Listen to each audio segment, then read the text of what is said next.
Welcome back. நம்ம big பாஸ்ல இந்த வாரத்துக்கான ஓட்டிங் வந்து பயங்கரமா ஓடிட்டு இருக்கு அப்படின்னே சொல்லலாம். ஒருத்தர் 2 பேர் இல்லைங்க, எல்லாருக்குமே ஓட்டிங் வந்து பயங்கரமா மக்கள் வந்து போட்டு குமிச்சிட்டு இருக்காங்க அப்படின்னே சொல்லலாம். அன்அஃபிஷியலே இவ்வளோ அப்படின்னு பார்த்தீங்கன்னா, அப்போ அஃபிஷியலா எந்த லெவலுக்கு இருக்கும் அப்படின்றத நீங்க யோசித்து பாருங்க. ஆமாங்க, இந்த வாரம் ஓட்டிங்ல அதாவது நாமினேஷன்ல வந்தவங்களே வந்து ரொம்ப டைட்டா இருக்கக்கூடிய ஒரு ஆட்கள் அப்படின்னே சொல்லலாம். ஏன்னா யாரை வெளியேற்றுறதுனே தெரியல, ரொம்ப டஃப் கொடுக்குறது. ஏன்னா ஒன்று சேனல் சைட்ல இருந்து பாதுகாப்பாங்க, இல்ல கமல் சார் பாதுகாப்பாரு, அந்த மாதிரி நிறைய விஷயங்கள் வந்து இருக்கப்பட்டு இருக்கு. ஆனா நேத்து நடந்த ஒரு மிட் எவிக்ஷன் அப்படின்றது வந்து எதிர்பார்க்காத ஒரு விஷயங்கள். பட் நல்லதுதான். இந்த வாரம் 3 எவிக்ஷன் இருக்கிறதுனால கண்டிப்பா ஒருத்தரை எவிக் பண்ணி தான் ஆகணும். ஸோ பேலன்ஸ் இருக்கக்கூடிய 2 பேரை கமல் சார் வந்து வீக்கெண்ட்ல வந்து எவிக் பண்ணுவாரு. ஸோ இப்போ என்ன அப்படின்னு பார்த்தீங்கன்னா, பேலன்ஸ் இருக்கிறது இப்போ வந்து ஒரு 5 பேர் இருக்காங்க அவங்க போனதுக்கு அப்புறமா.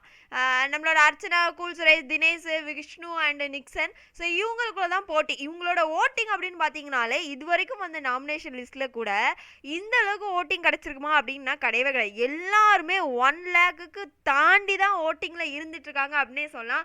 ஆனா இப்போ நம்மளோட அர்ச்சனா அவர்களோட ஓட்டிங்கை மட்டும் இதுவரைக்கும் யாராலையுமே பீட் பண்ணவே முடியல அப்படின்ற ஒரு விஷயங்கள் தான் இந்த இடத்துல நம்மளால சொல்ல முடியும்னு சொல்லலாம்.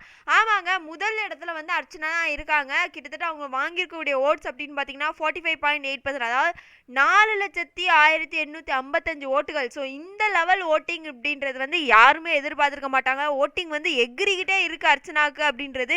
ஏன்னா இந்த வாரம் அவங்க வந்து பண்ணியிருக்கக்கூடிய ஒரு விஷயங்களா இருக்கட்டும், இல்லை போன வாரம் கமல் சார் ரோஸ்டிங் தான் அர்ச்சனாக்கு இந்த அளவுக்கு பயங்கரமான ஒரு சப்போர்ட்டை வந்து கொடுத்துட்ருக்கு அப்படின்னே சொல்லலாம். ஸோ போகிற போக்க பார்த்தா அர்ச்சனா தான் டைட்டில் வின்னரோ அப்படின்ற ரேஞ்சில் வந்து அது வந்து ஓடிட்டுருக்கு.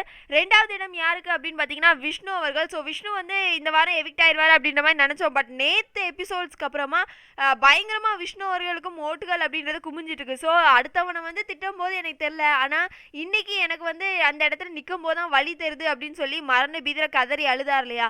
ஸோ அதனாலயா என்னன்னு தெரியல, அவரோட ஓட்டு அப்படின்னு பார்த்தீங்கன்னா 13.73%, அதாவது 1,20,427 ஓட்டுகள் வந்து வாங்கியிருக்காங்க அப்படின்றத இந்த இடத்துல பார்க்க முடியுது. ஸோ இந்த வாரம் இவருமே அப்போ எஸ்கேப் அப்படின்ற ஒரு விஷயங்கள் தான் இந்த இடத்துல வந்து காமிச்சிருக்காங்க அப்படின்னே சொல்லலாம். ஸோ 3வது இடத்தில் யார் அப்படின்னு பார்த்தீங்கன்னா தினேஷ் அவர்கள், அதாவது 13.6%, அதாவது 1,19,301 ஓட்டுகள். ஸோ இவருக்கும் விஷ்ணுக்கும் பெரிய டிஃப்ரென்ஸ் அப்படின்ற மாதிரிலாம் கிடையாது. ஆனால் ஓரளவு நல்லாவே ஓட்டிங் வந்து வந்திருக்கு அப்படின்றதான். ஸோ அவர் ஆல்ரெடி நேற்று மிட் எவிக்ஷனில் ரிலீஸ் ஆனதுக்கு அப்புறமே அப்போ இந்த வாரம் நம்ம எவிக்ட் ஆக மாட்டோங்கிற ஒரு கான்ஃபிடென்ட்டில் இருந்துட்டு இருக்காரு. பட் அந்த கான்ஃபிடென்ட்டை காப்பாற்றுற மாதிரி தான் இது வந்து ஓடிட்டுருக்கு அப்படின்னே சொல்லலாம். ஸோ 4வது இடம் அப்படின்னு நான் பார்த்தீங்கன்னா கூல் சுரேஷ் அவர்கள் 13.44%, அதாவது 1,17,956 ஓட்டுகள். ஸோ இவருக்குமே பயங்கரமான ஓட்டிங். நேற்று அனன்யா வந்து போயிட்டாங்க. பட் கூல் சுரேஷ் அவர்கள் வீட்டுக்குள்ளே இருக்காங்க போது நிறைய பேர் வந்து கோவப்பட்டாங்க. முதல் நாள்லேருந்து போகிறேன்னு சொல்கிறவனை உள்ளுக்க வச்சுட்டு அந்த பொண்ணு என்னோட சிஸ்டர் வரணும்னு ஆசைப்படுறாங்க, அது வரைக்கும் நான் இருக்கணும்னு ஆசைப்படுறேன், அந்த பொண்ணை நீங்கள் அனுப்பிட்டீங்களே அப்படின்ற மாதிரி அவங்க வந்து ரொம்ப வருத்தமாக நிறைய மக்கள் வந்து போஸ்ட்டில் கமெண்ட்ஸ்லாம் போட்டுட்டு இருந்தாங்க. ஸோ இது வந்து பார்க்கும்போது அதுதான் தெரிஞ்சது. பட் நம்மலாம் ஆசைப்பட்ட மாதிரி கூல் சுரேஷ் இந்த வாரம் வெளியேறிடுவார் அப்படின்றத நம்மளால் பார்க்க முடியுது. ஸோ கடைசி இடம் நாமெல்லாம் எதிர்பார்த்த ஒரு பர்சன், ஆமாங்க, நிக்சன் அவர்கள் வெளியேறி விட்டார் அப்படின்றதான். ஸோ 13.43%, அதாவது 1,17,883 ஓட்டுகள் வந்து வாங்கியிருக்காரு. இவருக்குமே ரொம்ப கம்மி ஓட்டுகள்லாம் சொல்ல முடியாது, லீஸ்டாக இருந்தாலும் நல்ல ஓட்டிங் தான் இவருக்கும் கிடச்சிருக்கு. இவருக்குமே ஆதரவுகள் நிறையவே இருக்குது அப்படின்றது. ஸோ பார்க்கலாம் என்ன நடக்க போகுது. எப்படியோ டபுள் எவிக்ஷன் கூல் சுரேஷும் நிக்சனும் வெளியேறக்கான வாய்ப்புகள் தான் நிறையவே இருக்குது அப்படின்றத நம்ம எல்லாராலையும் பார்க்க முடியுது. ஸோ இந்த வாரம் அப்படின்றது வந்து ட்ரிபிள் எவிக்ஷன்றது எல்லாருக்குமே ஒரு பெரிய ஒரு இம்பாக்டை வந்து கிரியேட் பண்ணணும்னு நான் நினைக்கிறேன். ஏன்னா அனன்யாவோட வெளியேற்றம் பெருசாக யாருக்கும் எந்த பாதிப்பை கொடுக்கல.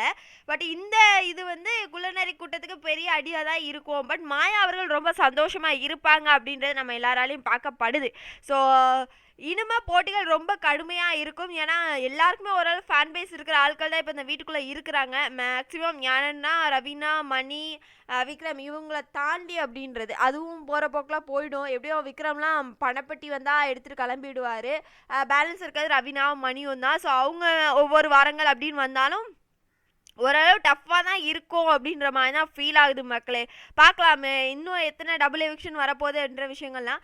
பட் இந்த ஓட்டிங் பற்றி நீங்கள் என்ன நினைக்கிறீங்க அப்படின்றத கமெண்டாக பதிவு பண்ணிவிடுங்க.